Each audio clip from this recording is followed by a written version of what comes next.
¿Cuándo soy la más hermosa, la más bella? ¿Te has preguntado una vez esta pregunta?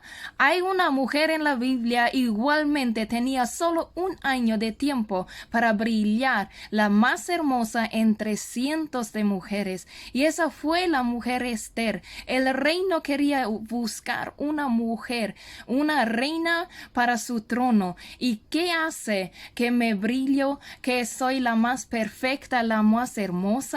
Y esto está escrito en 1 Pedro 3:4, y ahí dice la Biblia que mi interior tiene que brillar, mi interior en el espíritu tengo que estar limpio delante de Dios, y Dios va a brillar a través de nosotros, va a brillar por afuera. Todo lo que soy adentro es más valioso de lo que soy afuera. Puedo ponerme muchos oro, aretes, de todo más brillo, pero lo que brilla por afuera es más fuerte de lo que soy adentro. Hoy te anima, busca tu interior, busca el brillo de tu interior, porque Dios te creyó hermoso, hermosa, como hermosa mujer. Dios te creó con algo bello. Y esto declaro sobre tu vida, que Dios te creó hermosa, Dios te creó algo hermosa. Búscalo en su presencia. Te bendigo en el nombre de Jesús.